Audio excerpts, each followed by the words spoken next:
نحمده ونصلي ونسلم على رسوله الكريم أما بعد فأعوذ بالله من الشيطان الرجيم بسم الله الرحمن الرحيم الصلاة والسلام عليك يا سيدي يا رسول الله وعلى آلك وأصحابك يا سيدي يا حبيب الله۔ درس حدیث پاک میں آج حرمت ظلم پر جو بقیہ احادیث ہیں وہ انشاءاللہ کی جائیں گی۔ کسی ایک بھی حدیث کی اگر تشریح تفصیل بیان کی جائے تو اس کے لیے کافی وقت ہے،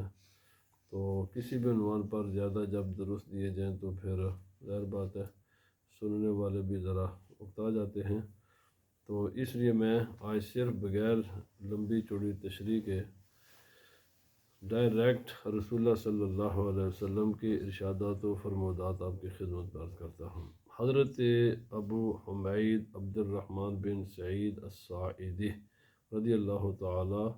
عنہ اس کے راوی ہیں، کہتے ہیں کہ رسول اللہ صلی اللہ علیہ وسلم نے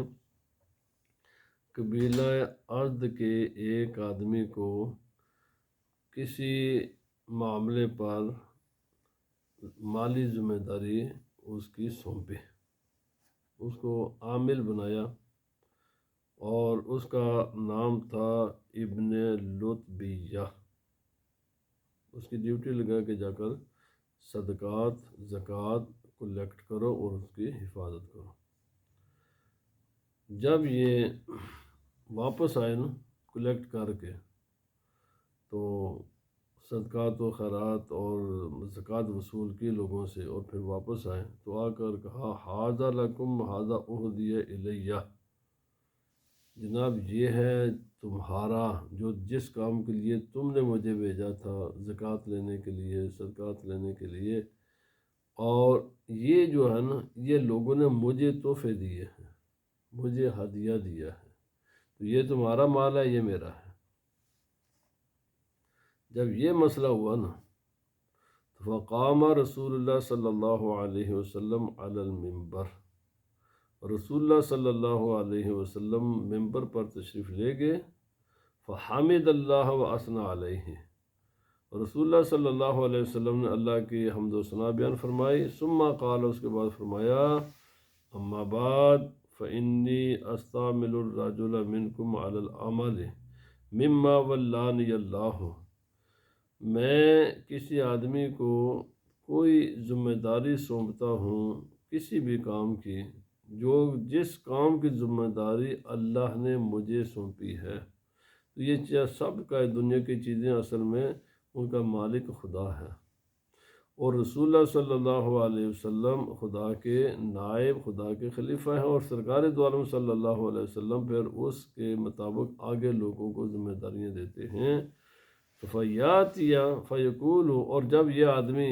ذمہ داری ادا کر کے واپس آتا ہے تو کہتا ہے کہ ھذا لکم ھذا ہدیۃ اہدیت الیہ، یہ جناب یہ تمہارا ہے اور یہ مجھے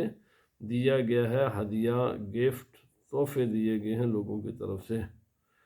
تو جب یہ کہتا ہے نا تو سرکار نے فرمایا افلا جلس فی بیت ابیہ و امہ، یہ آدمی اپنے ماں باپ کے گھر میں کیوں نہیں بیٹھا، حتیٰ تاتیہ ہو ان کانا صادقا، کہ لوگ اس کے پاس یہ تحفے لے کر آ جاتے اگر یہ اپنی اس بات میں سچا ہے۔ تو معنی یہ ہے کہ یہ جو حکومت کے ملازمین ہوتے ہیں یا کوئی بھی انسان کسی بھی اہم پوسٹ پر ہوتا ہے،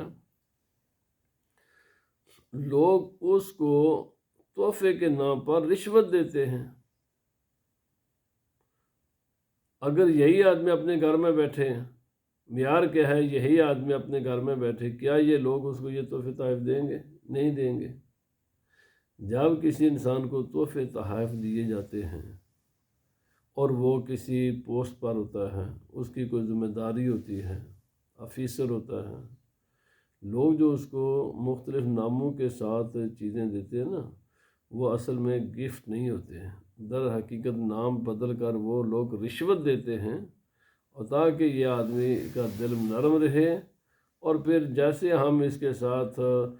جو بھی ہم اسے کہیں وہ ہماری مرضی کے مطابق چلے، نہ کہ قانون اور آئین کے مطابق چلے۔ رسول اللہ صلی اللہ علیہ وسلم فرمایا معیار ہیں، یہی آدمی ہیں، اگر ان کو یہ ذمہ داری نہ دی جاتی، یہ رہتے اپنے ماں باپ کے گھر میں، کیا لوگ ان کے گھر میں آ کر ان کو تحفہ دیتے ہیں؟ تو ظاہر بات ہے نہیں، کیوں کہ وہ تحفہ اصل میں ان کی ذات کو نہیں دیا گیا، تحفہ تو دیا گیا اس عہدے کو، اس مرتبے کو، اس ذمہ داری کو کہ جو ذمہ داری پر یہ بیٹھے ہوئے ہیں۔ واللہ لا یاخذ احد منکم شیئا بغیر حقہ الا لقی اللہ تعالی، رسول اللہ صلی اللہ علیہ وسلم فرمایا اللہ کی قسم ہے، جو آدمی بغیر رائٹ کے، بغیر حق کے کوئی بھی چیز لے گا مگر اللہ سے اس حال میں ملے گا کہ یہی دنیا کا مال وہ اپنے کندھوں پر اٹھائے ہوا ہوگا، فلا عارف ان احد منکم، لیکن نبی صلی اللہ علیہ وسلم فرمایا میں نہیں چاہتا کہ تم میں سے کوئی آدمی اللہ سے اس حال میں ملے کہ کسی نے اونٹ اٹھایا ہو اپنے کندھوں پر اور وہ اونٹ بلبلا رہا ہو، اور یا گائے اٹھائی ہو اور وہ گائے وہ اپنی آوازیں نکال رہی ہو، یا بکری اٹھائی ہو اور وہ میں کرتی ہو۔ پھر رسول اللہ صلی اللہ علیہ وسلم نے اپنے دونوں ہاتھ مبارکوں کو اٹھایا، اتنا بلند فرمایا کہ آپ کی جو بغل ہیں اس کی سفیدی نظر آ گئی۔ آپ نے عرض کیا اللہم حل بلغت، یا اللہ پاک تیرا پیغام میں نے مخلوق خدا تک، ذمہ دار لوگوں تک پہنچا دیا ہے، اب اگر یہ کوئی خیانت کریں گے تو اس کے ذمہ دار یہ ہیں۔ تو اس حدیث پاک کا مطلب یہ ہے کہ سرکاری افسران وہ کسی بھی قسم کا کوئی عوام کی طرف سے کوئی گفٹ، کوئی تحفہ، کسی بھی قسم کی رعایت وہ حاصل کرتے ہیں، یہ رشوت کے زمرے میں آتا ہے، اور رشوت حرام ہے، دینے والا بھی اور لینے والا بھی یہ دونوں جہنمی ہیں، یہ ظلم کی ایک شکل ہے۔ نام بدلنے سے کسی چیز کی حقیقت نہیں بدلا کرتی، باقی تو عام، لیکن ہمارے ممالک میں کس قدر یہ ظلم کا بازار گرم ہے، کوئی کام بغیر رشوت کے ہوتا ہی نہیں ہے۔ اللہ پاک معاف فرمائے، اور یہ جس بھی نام سے لے، جس بھی نام سے، جیسے بھی کریں، سوائے اس کے کہ جو سرکاری خزانے سے ان کو تنخواہ ملتی ہے، ہر قسم کی رعایت، ہر قسم کا، چاہے وہ مال کی شکل میں یا کسی دوسری شکل میں ہو، یہ سب حرام کام ہے۔ اسی طرح کوئی بھی انسان اپنے عہدے سے غلط فائدہ اٹھائے، یہ تمام حرام کے زمرے میں اور ظلم کے زمرے میں آتا ہے۔ اس کا کام ہے بھائی، تیری جو ذمہ داری سونپی گئی ہے، تجھے اسٹیٹ کی طرف سے اس کا معاوضہ ملتا ہے، اور معاوضہ باقی لوگوں سے بہتر ملتا ہے۔ سرکاری ملازمین کے تنخواہیں عام لوگوں سے محال زیادہ ہوتی ہیں، اس پر انہیں صبر نہیں آتا۔ اگر وہ عہدہ نہ تمہارے پاس ہوتا، کیا کوئی آدمی تمہیں یہ چیز دیتا؟ ہاں، یہ دیکھیں لوگوں کے فیملیز میں تعلقات ہوتے ہیں، شادی بیاہ کے موقع پر لوگ تحفے تحائف دیتے ہیں، یہ ایک الگ مسئلہ ہے۔ ظاہر بات ہے جو سرکاری ملازم ہوتا ہے اس کے بھی ایک فیملی، اس کے بھی جانن والے دوست احباب ہوتے ہیں، اس قسم کے جو تحائف ہیں وہ جائز ہیں، لیکن ایک ایسا آدمی جس کے ساتھ کوئی متعلق ہی نہیں ہے، کوئی رشتہ داری نہیں ہے، کوئی فرینڈ شپ نہیں ہے، کوئی فیملی ٹائز نہیں ہے، بس چونکہ میں جناب کسی بھی عہدے کو، کوئی بھی انسان چاہے کسی کمپنی میں ہے، چاہے کسی کا ذاتی ملازم ہے، چاہے کسی حکومت کا ملازم ہے، اپنے عہدے سے یعنی ناجائز فائدہ اٹھانا یہ حرام ہے، کیونکہ وہ اس کا معاوضہ وصول کرتا ہے جس نے اس کو وہ ذمہ داری دی ہے۔ حضرت ابو ہریرہ رضی اللہ تعالیٰ عنہ کہتے ہیں کہ رسول اللہ صلی اللہ علیہ وسلم نے فرمایا، جس آدمی کے ہاں اس نے اپنے بھائی سے کوئی ظلم، زیادتی، کوئی ناانصافی کر دی ہے، وہ کیا ہے؟ من عرضہ او من شیئن، اس کو گالی دے دی، اس کی غیبت کر دی، اس کو برا بھلا کہا، اس کا دل دکھایا، اس کا مال لے لیا، اس کو فزیکلی کوئی تکلیف پہنچائی، تو فرمایا فَلْيَتَحَلَّلْهُ مِنْهُ الْيَوْمَ قبل اللہ یکون دینار و درہم۔ رسول اللہ صلی اللہ علیہ وسلم نے فرمایا آج اس بھائی سے معافی مانگ کر اور اس کا حق اس کو واپس دے کر کام اپنے لیے معاملات کو درست کر لو، معاملات کو حلال کر لو، تو نے حرام کام کیا اس کو حلال بنا لو، پہلے اس کے کہ وہ دن آ جائے کہ جس دن تیرا مال دولت تیرے کام نہیں آئے گا۔ بھائی اگر ہوگی ہے کسی کی غیبت تو اس سے معافی مانگ لے، کسی کو گالی دے دی ہے تو معافی مانگ لے، کسی کو برا بھلا کہا ہے تو معافی مانگ لے، کسی کا مال لیا ہے تو وہ مال واپس دے دے، کسی کو جسمانی طور پر کوئی تکلیف پہنچائی تو معافی مانگ لو۔ رسول اللہ صلی اللہ علیہ وسلم نے فرمایا ان کان لہ عمل صالح اخذ منہ بقدر مظلمتہ، اگر یہ نہ سمجھے میں بڑا نمازی ہوں، میں جناب بڑا حاجی ہوں، میں بہت بڑا عالم اسکالر ہوں، میں جناب بڑا سخی ہوں۔ نمازی ہونے کا مطلب یہ نہیں کہ تیری زبان کو کھول دیا گیا ہے، یا حاجی معنی کا یہ نہیں کہ تجھے گالیوں کی اجازت دے دی گئی ہے، یا عالم بننے کا معنی یہ نہیں ہے کہ تو چونکہ اسکالر بن گیا، عالم بن گیا تو جو چاہے تیرے منہ پر آئے وہ کہتا پھر۔ بھائی یہ نیکی کے کام ضرور ہیں، لیکن یہ کسی دوسرے انسان پر ظلم کرنے کے لائسنس نہیں ہے، یہ لائسنس نہیں ہے کہ تو چونکہ نمازی بن گیا لہذا تو جو مرضی لوگوں کی عزتیں اچھال، یا تو بہت بڑا ایک عالم اسکالر بن گیا تو لہذا جو مرضی لوگوں کے ساتھ کر۔ کوئی بھی کسی بھی، سرکار دو عالم صلی اللہ علیہ وسلم نے فرمایا یاد رکھ لو اگرچہ تم نیک ہو، اگرچہ کسی عمل میں تم بہت اچھے ہو، لیکن اگر تم نے ظلم کیا تو اس ظلم کے برابر اللہ رب العزت تمہاری نیکیاں مظلوم کو عطا فرمائے گا۔ وَإِن لَّمْ يَكُن لَّهُ حَسَنَاتٌ، یہ تو ان کے بات ہے جو نیکوکار لوگ ہیں، عبادت گزار ہیں، یہ تو ان کا مسئلہ ہے۔ لیکن جو آج بعض لوگ کہتے ہیں جی ہم تو جو تمہارا مسئلہ یہ ہے، جو گنہگار ہیں، جو نیکی کرتے ہی نہیں اور ساتھ اوپر یہ بھی ہے کہ آن دی ٹاپ وہ لوگوں پر ظلم کرتے ہیں، فرمایا ان کے گناہوں کا بوجھ ان پر رکھا جائے گا، بچاؤ کی کوئی صورت نہیں ہے، نہ نیک نہ بد کے۔ نیکوں کی تو نیکیاں کام نہیں آئیں گی، وہ مظلوم کو دے دی جائیں گی، اور بدوں کے جتنا انہوں نے گناہ کیا ہوگا نا ان کا عذاب اور سزا تو ہوگی آن ٹاپ، مظلوم کے گناہوں کی بھی سزا اسے دی جائے گی، اور مظلوم کا جو معاملہ ہے وہ ہلکا کر دیا جائے گا۔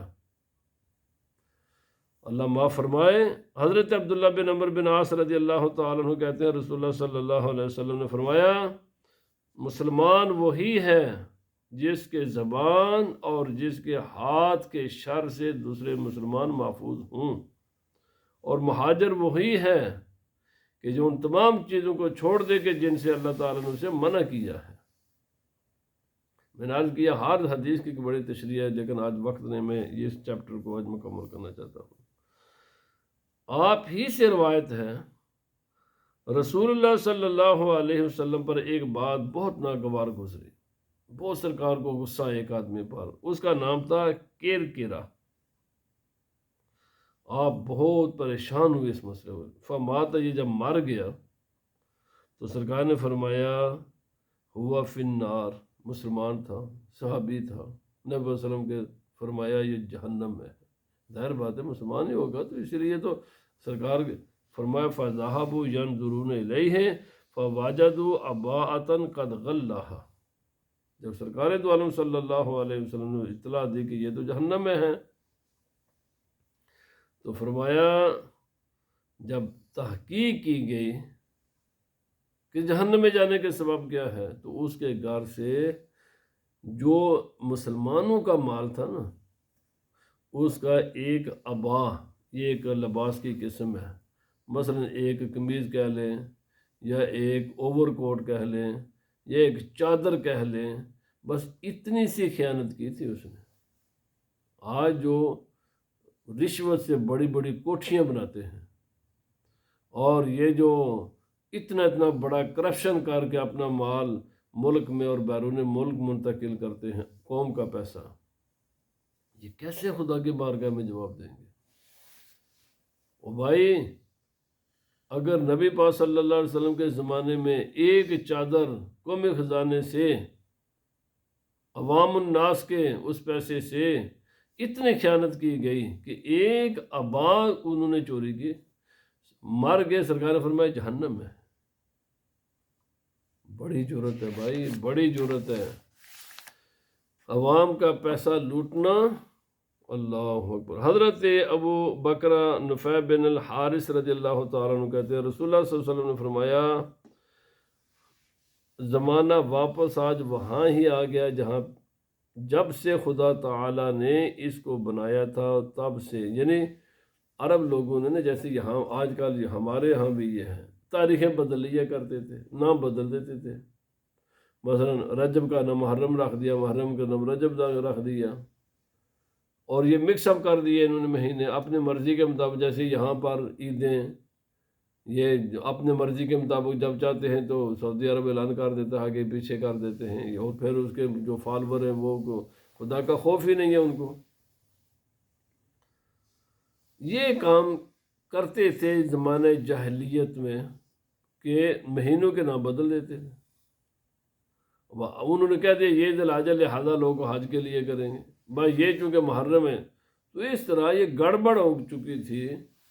کہ وہ واٹ آر دا ایکچوئل محرم۔ مثلا یہ ابھی فروری کا مہینہ، ہم اس کو اکتوبر کہہ دیں تو کیا ہوگا؟ بڑا مسئلہ ہے نا۔ اس طرح اہل عرب نے گڑبڑ کر دی تھی، تاریخیں بدل بدل کر، نام بدل بدل کر، پتہ ہی نہیں رہ گیا تھا کسی کو، کوئی معلوم کر یہاں پر کوئی سورج چاند کے ساتھ کوئی چاند ایسا کوئی ساتھ علامت تو نہیں لگی ہوتی کہ جی اس کے علامت کو دیکھ کر کہیں جی یہ جون کا مہینہ ہے، یہ فرم، اس کو جو مرضی کہہ دو۔ اسی طرح چاند کا مسئلہ ہے، نام بدل دیے، گڑبڑ ہو گئی، معلوم ہی کرنا میں۔ جب رسول اللہ صلی اللہ علیہ وسلم نے اپنا آخری حج ادا فرمایا تو اس روز رسول اللہ صلی اللہ علیہ وسلم نے فرمایا آج کی یہ جس تاریخ کو میں نے حج ادا کیا ہے، جب سے خدا تعالی نے کائنات بنائی ہے، آج وہ ایگزیکٹ تاریخ وہی ہے 9 ذی الحج کی۔ اس سے پہلے جو کچھ تھا یہ گڑبڑ کر چکے تھے عرب اور جہالہ، اور آج یہی گڑبڑ کرنے کی کوشش کی جا رہی ہے، دوبارہ اس کیلنڈر کو خراب کرنے کی کوشش کی جا رہی ہے، اور جس کا سرغنہ سعودی عرب ہے۔ رسول اللہ صلی اللہ علیہ وسلم نے فرمایا، آپ نے پھر وہ لمبی حدیث پاک ہے، میں اس کا مفہوم عرض کر رہا ہوں۔ سرکار دو عالم صلی اللہ علیہ وسلم نے فرمایا اس میں سے 4 مہینے حرمت والے ہیں، 3 متواتر ہیں، ذیقعد، ذی الحج اور محرم، اور ایک الگ ہے رجب شریف۔ یہ 4 حرمت والے مہینے ہیں، اور یہ تب سے ان کی عظمت ہے جب سے خدا نے اس کائنات کو بنایا ہے۔ سرکار دو عالم صلی اللہ علیہ وسلم نے یہ بیان کرنے کے بعد سرکار نے فرمایا ایو شہر ھذا، بتاؤ آج کون سا مہینہ ہے؟ آواز آئی اللہ اور اس کا رسول بہتر جانتا ہے، حتیٰ کہ صحابہ کرام یہ جواب دو، اور صحابہ کرام ہمیشہ یہی کہا کرتے تھے۔ ایک بھی ایسی حدیث آپ کو نہیں ملے گی جس میں صحابہ کرام نے یہ کہا ہو صرف اللہ ہی جانتا ہے۔ صحابہ کرام ہمیشہ یہی کہا کرتے تھے اللہ اور اس کا رسول جانتا ہے۔ یہ شرک کدھر سے آ گیا بھائی؟ خواہ مخواہ لوگوں کو پریشان کیا ہوا ہے، یہ کہنا شرک ہے جی، یہ کہنا شرک ہے جی، ایسے یہ شرک۔ صحابہ کرام تو کہا ہی یہ کرتے تھے اللہ و رسول عالم، خواہ مخواہ عامت الناس کو پریشان کرتے ہیں یہ لوگ شرک کے نام پر۔ اور میرے بھائی یہ جو شرک کا بازار گرم کیا ہوا ہے نا، اور کفر کا، یہ ان کی یا تو جہالت ہے یا غیر ملکی فنڈ لے کر مسلمانوں میں انتشار پھیلانا ہے۔ اس کے سوائے کچھ بھی نہیں ہے. یقین کریں میں نے ساری زندگی اس بات کی تحقیقیں کی ہیں. یہ جس نام پر مسلمانوں میں انتشار پھیلاتے ہیں نا، یا تو یہ اگلے درجے کے جاہل ہیں، خبر ہی نہیں ہے ان کو علم کی، یا اگر جاہل نہیں ہے علم ہے تو یہ دانستہ، جیسا کہ بالکل آن دی ریکارڈ بات آ چکی ہے کہ انہوں نے غیر مسلموں سے پیسہ لے کر مسلمانوں میں یہ انتشار پھیلایا ہے. اور یہ چیزیں آن دی ریکارڈ ہیں، دینے والوں کے بیانات بھی آن ریکارڈ ہیں. اور یہ سارے خفیہ اس کے پیچھے جو کچھ منصوبہ تھے، جاؤ برٹش لائبریری میں سارا ریکارڈ کھنگال کر دیکھ لو. اور آج یوٹیوب پر وہ تمام دینے والوں نے کہا کہ ہم ہر سال اتنا 100 بلین ان کو دیا کرتے تھے. مسجدیں ہم نے بنوائی ہیں ان کی، یہ بڑے بڑے بلڈنگیں، یہ مدرسے ہم نے بنوائے ہیں، یہ اتنی فری کتابیں ہم پیسہ دے کر تقسیم کرواتے تھے. کیوں؟ مسلمانوں میں انتشار پیدا ہو. بہرحال یہ میرا چیپٹر نہیں ہے. تو بات یہ ہے کہ یہ وہابیزم یہ ننگا ہو چکا ہے، انتہائی مکروہ، انتہائی تکلیف دہ ان کی تاریخ ہے. انہوں نے جو امت مسلمہ کے ساتھ اتنی غداری کی ہے، ان لوگوں نے اتنی غداری کی ہے کہ یہ پوری امت مسلمہ کے غدار ہیں، کہ جنہوں نے پیسہ لے لے کر مسلمان کو ہزاروں لاکھوں مسلمانوں کا خون کیا، ہزاروں مزارات کو شہید کیا، مسلمانوں کی قبروں کی بے حرمتی کی. بہرحال اللہ و رسول عالم، اللہ رسول بہتر جانتا ہے. فرمایا قال الیس ذی الحجہ، رسول اللہ صلی اللہ علیہ وسلم فرمایا یہ ذی الحج کا مہینہ نہیں ہے. قلنا بلا، ہم نے کہا، عرض کیا ہاں یا رسول اللہ یہ مہینہ ذی الحج کا مہینہ ہے. سرکار نے فرمایا فأی بلد ھذا، یہ کون سی جگہ ہے، کون سا شہر ہے؟ قلنا اللہ و رسول عالم، صحابہ کرام نے عرض کیا اللہ اس کا رسول بہتر جانے. فسکت حتی ظننا انہ سیسمیہ بغیر اسمہ، ہم نے گمان کر لیا کہ شاید اب مکہ معظمہ کا حرم شریف کا کوئی اور نام بدل گیا ہے، تو ہم نے خاموشی اختیار کر لی. سرکار دو عالم صلی اللہ علیہ وسلم نے فرمایا کیا یہ بلد الحرم نہیں ہے، یہ حرم شریف نہیں ہے، یہ مکہ معظمہ نہیں ہے؟ قلنا بلا، آپ نے عرض کیا کہ یا رسول اللہ وسلم جی ہاں. پھر سرکار نے فرمایا یہ آج کون سا دن ہے؟ ہم نے کہا اللہ اس کا رسول بہتر جانے. فرمایا سر ہم نے پھر خاموشی اختیار کر لی. ہم نے عرض کی شاید سرکار دو عالم صلی اللہ علیہ وسلم دن کچھ اور بتائیں. تو سرکار نے فرمایا یہ قربانی کا دن یعنی 10 ذی الحج کا دن نہیں ہے؟ تو ہم نے کہا جی 10 ذی الحج ہے. تو سرکار نے فرمایا فَإِنَّ دِمَاءَكُمْ وَأَمْوَالَكُمْ وَأَعْرَاضَكُمْ عَلَيْكُمْ حَرَامٌ، تمہارا ایک دوسرے کا خون، ایک دوسرے کا مال، ایک دوسرے کی عزتیں حرام ہیں تم پر. جس طرح آج کا دن تم پر یہ حرمت والا ہے، یہ شہر حرمت والا ہے، اور یہ مہینہ حرمت والا ہے. اور پھر سرکار نے فرمایا یاد رکھو تم نے اپنے رب سے ملاقات کرنی ہے، مرنا ہے، جانا ہے، اس دنیا کو ہر حال میں چھوڑنا ہے، اور تم نے اپنے رب سے ملاقات کرنی ہے، اور تمہارے رب نے تمہیں تمہارے عمل کے بارے میں سوال فرمائے گا. میرے بعد کافر نہ ہو جانا اور ایک دوسرے کی گردنیں کاٹنے نہ شروع کر دیں. کیا ہے آج کیا ہو رہا ہے؟ فرمایا یاد رکھ لو وہ تمام لوگ جو آج میری بات سن رہے ہیں یہ ان کی ذمہ داری ہے کہ وہ جو آج یہاں موجود نہیں ہیں بعد میں آئیں گے میری باتیں ان تک پہنچا دے. کیوں؟ کبھی کبھی جو سننے والا ہوتا ہے وہ اس بات کو اتنی یاد نہیں رکھتا یا اتنا اس کو صحیح اس کی گہرائی میں نہیں جا سکتا جتنا بعد میں آنے والا اس کو بہتر سمجھتا ہے اور بہتر یاد رکھتا ہے. پھر سرکار دو عالم صلی اللہ علیہ وسلم 3 مرتبہ صحابہ کرام سے پوچھا کیا میں نے خدا تعالیٰ کے حکام تم تک پہنچانے دیے؟ صحابہ کرام نے گواہی دی یا رسول اللہ صلی اللہ علیہ وسلم آپ نے ہر خدا کا حکم ہم تک پہنچا دیا.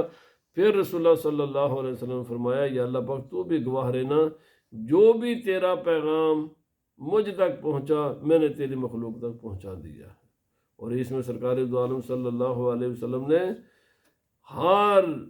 چیز کا واضح تعین فرما دیا، نہ کسی کی جان، نہ کسی کا مال، نہ کسی کی عزت و آبرو، اس پر بالکل کسی قسم کی زیادتی کرنے کی اجازت نہیں ہے۔ ہر مسلمان کی جان بھی محفوظ ہے، مال بھی محفوظ ہے، عزت بھی محفوظ ہے۔ حضرت ابو امامہ یہ کہتے ہیں کہ رسول اللہ صلی اللہ علیہ وسلم نے فرمایا، جس آدمی نے قسم اٹھا کر کوئی مال، یعنی جب مقدمہ جاتا ہے کسی قاضی کے سامنے، جج کے سامنے، کسی بھی ثالث کے سامنے، تو فیصلہ دو ہی بنیادوں پر ہوتا ہے، یا ڈاکومنٹس پیش کیے جاتے ہیں، گواہیاں پیش کی جاتی ہیں، یا قسم اٹھائی جاتی ہے۔ اگر کوئی آدمی جعلی ڈاکومنٹس بنا لے، یا جھوٹے گواہ اپنے ساتھ لے آئے، یا جھوٹی قسم اٹھا لے، اور جج چونکہ مجبور ہوتا ہے، اس نے تو فیصلہ کرنا ہوتا ہے ان اصولوں کے مطابق جو قانون نے متعین کیے ہوتے ہیں۔ بھائی جو بھی ڈاکومنٹ لے کر آئے گا جعلی ہو، اگر جج وہ ان کی تہ تک نہ پہنچ سکے کہ یہ جعلی ہیں یا ایکچول ریئل ڈاکومنٹس ہیں، یا اگر کوئی قسم اٹھا دے تو جج کے پاس کیا ہے کہ وہ جھوٹی ہے یا سچی ہے، یا وہ انسان جھوٹے گواہ لے آئے، اور جج اگر کسی کا مال یا کوئی فیصلہ جج اپنے فیصلے میں غلطی کر دے ان وجوہات کی بنیاد پر، اپنی بری نیت سے نہیں، تو فرمایا کوئی بھی چیز جج کے فیصلے سے ناجائز چیز جائز نہیں ہو جاتی۔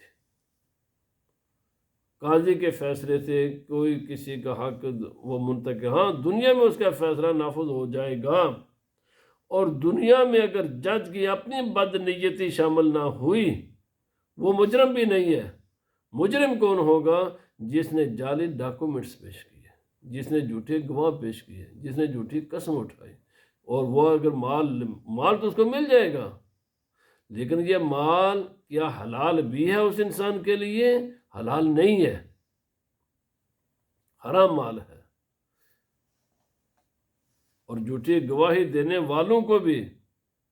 جھوٹے غلط جعلی ڈاکومنٹس پیش کرنے والوں کے لیے بھی، اور جھوٹی قسم اٹھانے والوں کے لیے بھی سرکار دو عالم صلی اللہ علیہ وسلم فرمایا جہنم واجب ہو جاتی ہے، اور جنت حرام ہو جاتی ہے اس انسان پر۔ یہ نہیں ہے چانس ہے، چانس نہیں ہوتا، یقینی ہو جاتی ہے۔ ابھی دنیا میں ہے جج کا فیصلہ وہ تو نافذ ہو جائے گا، لیکن ایکچول حقیقتاً کیا جج کا فیصلہ کسی ناجائز چیز کو جائز کر دیتا ہے یا جائز کو نہیں کر سکتا؟ دنیا میں اس پر عمل ہو جائے گا، لیکن عند اللہ یہ خود ہر انسان ایکچولی جانتا ہے کہ پوزیشن کیا ہے کسی چیز کی۔ تو یاد رکھ لیں، کسی کا جج کا کسی کے حق میں فیصلہ دنیاوی اعتبار سے ہوتا ہے، اخروی اعتبار سے وہ نافذ نہیں ہوتا۔ اخروی اعتبار سے خدا تعالیٰ علیم بذات الصدور ہے، خدا حقائق کو جانتا ہے، وہ دلوں کے راز بھی جانتا ہے۔ تم جو کچھ کرتے ہو، رسول اللہ صلی اللہ علیہ وسلم نے فرمایا چند روزہ دنیا کے لیے نہیں، اپنے آخرت کا بھی خیال رکھنا ہے۔ پھر رسول اللہ صلی اللہ علیہ وسلم نے فرمایا، حضرت عدی بن عمیرہ رضی اللہ تعالیٰ عنہ، میں نے نبی صلی اللہ علیہ وسلم کو فرماتے ہوئے سنا، جو آدمی افیسر ہو،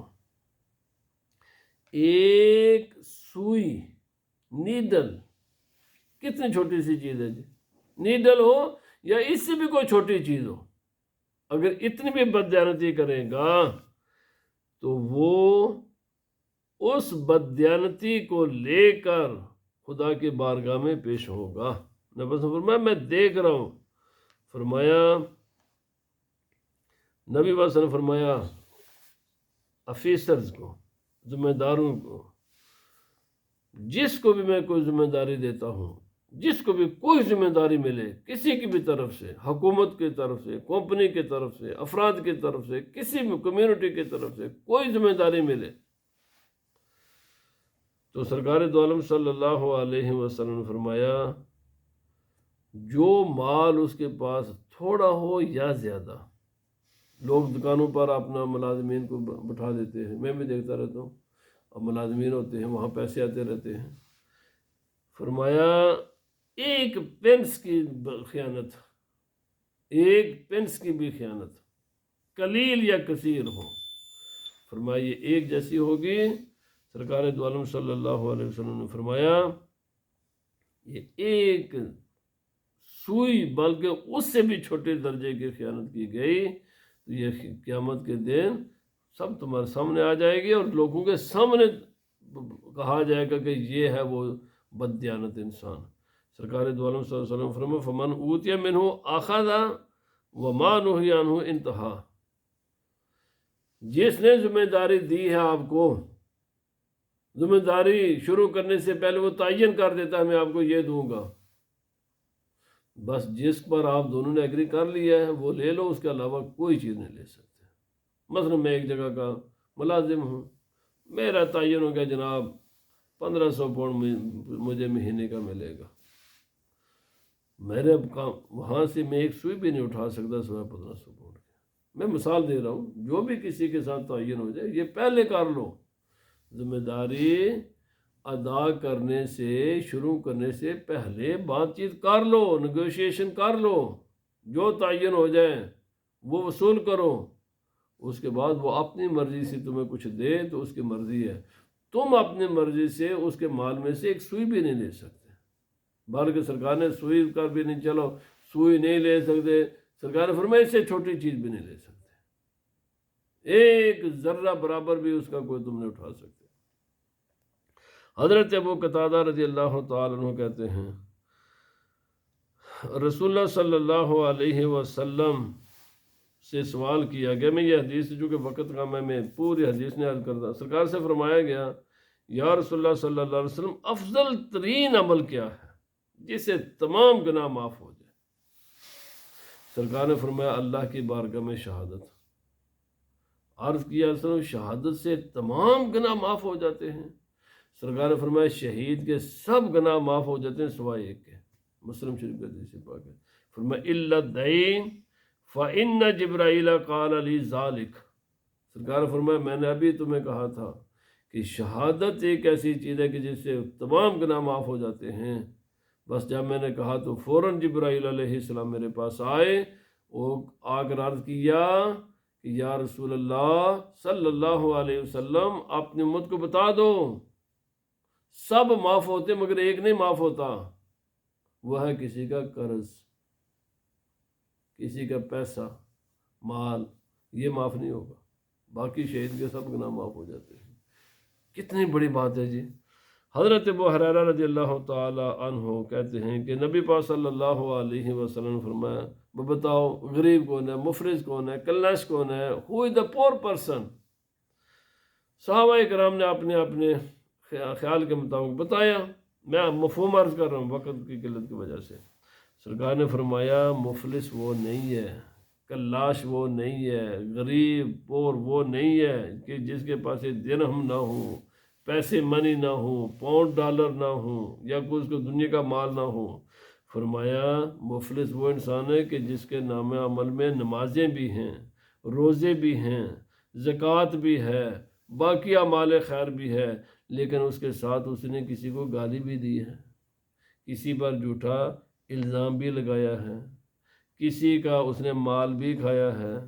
کسی کا اس نے خون بھی بہایا ہے، کسی کو اس نے مارا بھی ہے، اس قسم کے اس نے ساتھ ساتھ کام کیے ہیں، تو سرکار نے فرمایا نیکیاں اس کی ہوں گی، فائدہ دوسرا اٹھائیں گے۔ جس کو گالی دی ہوگی اس کی نمازیں اس کو دی جائیں گی، جس کو مارا ہوگا اس کے روزے اس کو دیے جائیں گے، جس کا مال لیا ہوگا اس کا حج اس کو دیا جائے گا۔ سرکار دو عالم صلی اللہ علیہ وسلم فرمایا حتیٰ کہ اس کی تمام نیکیاں ختم ہو جائیں گی لیکن حقوق کا مطالبہ کرنے والے ابھی باقی ہوں گے، تو پھر کیا ہوگا؟ اس کے پاس اپنی نیکیاں دینے کے لیے کچھ بھی نہیں ہوگا، تو اللہ تعالیٰ فرمائے گا تم یوں کرو حقدارو، اپنے گناہوں کا بوجھ اس کے کندھے پر رکھو اور میں تجھے گناہوں کے بوجھ سے ہلکا کر دیتا ہوں، تم اس کا نفع۔ تو فرمایا گناہ کس نے کیے ہوں گے؟ کسی اور نے، ان کے گناہوں کی سزا کس کے ہوگی؟ کسی اس انسان کو کہ جس نے حقوق العباد کا خیال نہیں کیا۔ اور فرمایا پھر کیا ہوگا، اس کے ساری کی ساری نیکیاں دوسرے لے جائیں گے، دوسروں کے گناہ اس کے ذمہ آ جائیں گے، اور ان گناہوں کی وجہ سے اس کو جہنم میں پھینکا جائے گا۔ اس لیے میں سب سے اپنے آپ سے سب سے پہلے میں کہتا ہوں، میں اللہ سے معافی مانگتا ہوں، اللہ سے معافی، بندوں سے بھی میں اللہ معافی مانگتا ہوں۔ کسی انسان کو میں نے زبان سے، ہاتھ سے، کوئی زندہ ہے میں ان کے لیے دعا بھی کرتا ہوں، جو زندہ ان سے معافی بھی مانگتا ہوں کہ میرے بھائی ابھی دنیا میں معافی مانگ لو۔ کسی کو مالی، جانی، زبانی، کسی بھی قسم کی کوئی تکلیف، کسی کے حق تلفی ہوئی ہو، چاہیے کہ لوگ بندہ معافی مانگ لے، اللہ رب العزت سے معافی مانگ لے، بندوں سے بھی معافی مانگ لے، ٹھیک ہے، جو مر گئے ان کے لیے دعا مغفرت کرے، جو حقوق کسی کے واپس دے سکتا ہے اس کے حق واپس دے۔ اللہ پاک، چونکہ ہم سب انسان ہیں، ہر انسان سے غلطیاں کوتاہیاں ہو جاتی ہیں، کوئی شیطان کبھی کبھی انسان پر غالب آ جاتا ہے، تو بہرحال یہ بہت سخت، بہت سیریس مسئلہ ہے دوسروں کے، اس لیے صرف نماز پڑھنا کافی نہیں ہے، نماز کی حفاظت بھی ضروری ہے، روزہ رکھنا کافی نہیں ہے، اس روزے کی حفاظت بھی ضروری، وہ حفاظت ایسے ہی ہوگی نماز پڑھ کر ہم کسی کو تکلیف نہ دیں، کسی کا حق تلفی نہ کریں، روزہ رکھ کر کسی کا حق تلفی نہ کریں، حج کر کے عالم بننے کا معنی بالکل ہرگز بھی یہ نہیں ہے کہ کسی کا حق ہم مارے۔ بھائی یہ تمام جتنے نیکی کے کام ہیں یہ بہت اعلیٰ سے اعلیٰ ہیں، مگر اس کے ساتھ ذمہ داریاں بھی ہیں۔ اللہ پاک ہمیں ان کی حفاظت فرمائے۔ رسول اللہ صلی اللہ علیہ وسلم نے فرمایا، سرکار نے فرمایا میں بھی ایک انسان ہوں، اور بعض لوگ بڑی چرب زبانی کے ساتھ، یہ بھی اب عموماً جب پنچایتیں ہوتی ہیں تو یہ ایسا جب چرب زبانی کے ساتھ اپنی بات کو ثابت کر دیتے ہیں، دوسرا انسان بیچارہ سیدھا سادہ ہوتا ہے، وہ بات کو ثابت نہیں کر سکتا، تو لوگ فیصلہ اپنے حق میں کروا لیتے ہیں۔ یہ وہی جو پیچھے والے حدیث ہے، چرب زبانی کے بنیاد پر، زبان کے تیز تراری کے ہونے کے بنیاد پر بعض لوگ اپنے حق میں بات لوگوں کو رائے قائم کروا لیتے ہیں۔ سرکار نے فرمایا جو کوئی چرب زبان انسان اپنی چالاکی اور زبان کی پاور پر، جیسے یہ بیرسٹر اور یہ وکیل کرتے ہیں، حرام ہے ایسی وکالت، حرام ہے ایسے بیرسٹری، کہ وکیل کو اور بیرسٹر کو پتہ ہو کہ میرا جو کلائنٹ ہے یہ ظالم ہے، اور پھر ایسے ظالم کی وکالت کرنا بھی حرام ہے۔ چرب زبانی اور زبان کے ہیر پھیر سے غلط فیصلے کروا لینے، یہ بھی سرکار نے فرمایا حرام ہے۔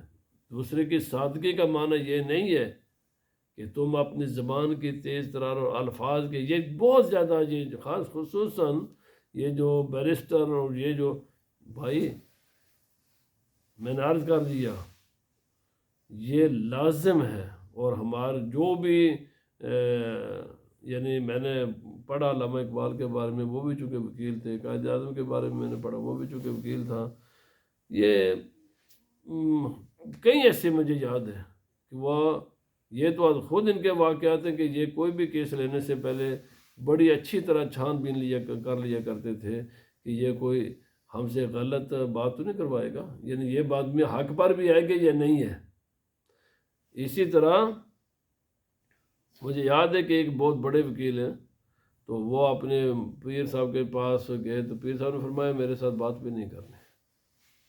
ساری رات بیچارہ بیٹھا رہا، جیسے میں نے سنا ہوا ہے یہ بات، یعنی میں نے آنکھوں سے یہ چیزیں دیکھی ہوئی نہیں ہیں،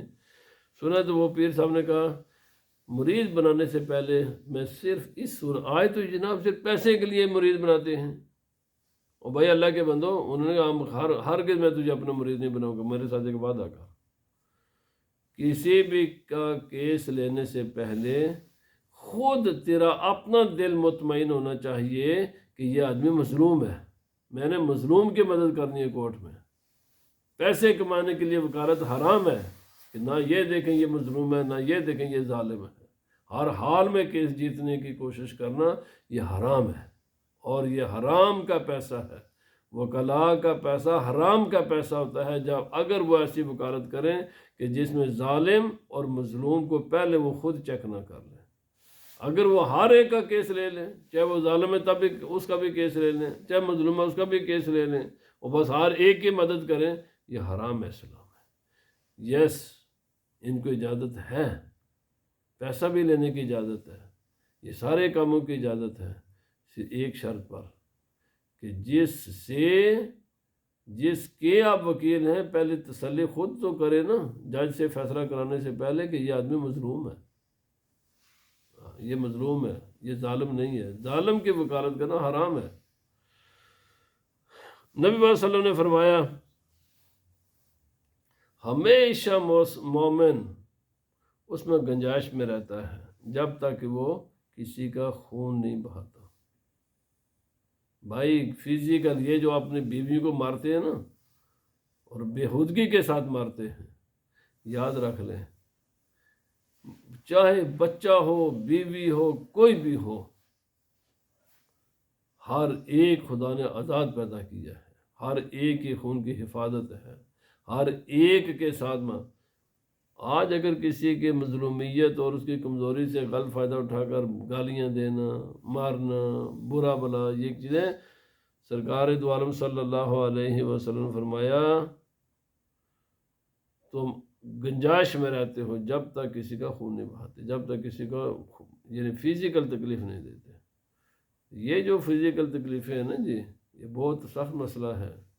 وہ بھی آزاد ایک انسان ہے، اس کو تکلیف دینے کی اجازت نہیں ہے، اس کو مارنے پیٹنے کی اجازت نہیں ہے، جو ہے وہ بالکل ویری ویری پرسکرائبڈ چیزیں ہیں، اور وہ تو اس میں کوئی خواب و خیال نہیں ہے۔ بہرحال آخری بات، رسول اللہ صلی اللہ علیہ وسلم نے فرمایا جو آدمی یہ جو اللہ کا مال ہے، یعنی زکوٰۃ، صدقات اور یہ قومی خزانے کے ٹیکس سے جو پیسے جاتے ہیں، جو بھی قومی معاملات ہوتے ہیں، یہ سارے معاملات میں جو کمیونٹی کا پیسہ ہوتا ہے، جہاں پر جو اس کے بارے میں بددیانتی کا سوچے بھی، ایک ہے عملاً وہاں سے کوئی چیز اٹھانا، ایک ہے بس سوچنا، پروگرام بنانا۔ خود کا معنی ہوتا ہے غور و خوض، ہم بھی کہتے ہیں ذرا گہرا تھوڑا سا، کس طریقے سے میں یہ پیسہ یہاں سے نکال سکتا ہوں، جیسے یہ ابھی تو فرمایا وہ بھی جہنمی ہے۔ اللہ بہتر جانے، یہ جو ہمارے ملک پاکستان میں نواز شریف، یہ بے شک بہت سارے کیس لگے ہوئے ہیں، جو اس پیسے کی بددیانتی کے بارے میں سوچے بھی، ایک ہے وہاں سے اٹھا کر اپنے محل بنانے، وہ تو عملاً ہو گیا نا، سوچنے والا بھی جہنم میں جائے گا۔ بھائی تم اس پیسے کے امین ہو، وہ تمہارا پیسہ نہیں ہے، اس کے ایک سوئی بھی تم نہیں ہلا سکتے۔ اسی طرح جیسے اللہ اور اس کے رسول کا حکام ہے، جیسے کسی بھی جو عدل و انصاف کے جن کے لیے ہے وہ حق انہیں کو دیا جائے گا۔ تو اللہ تعالی ہمیں ظلم کی ہر شکل سے، ہر صورت سے اللہ تعالی ہمیں بچنے کی توفیق عطا فرمائے۔ تو آج کا یہ گفتگو جو ظلم پر تھی، یہ آخری گفتگو تھی، انشاءاللہ آئندہ درس سے ایک نیا عنوان شروع ہوگا۔ اللہ پاک ہمیں ہماری غلطیاں کوتاہیاں معاف فرمائے، وما علینا الا البلاغ۔ السلام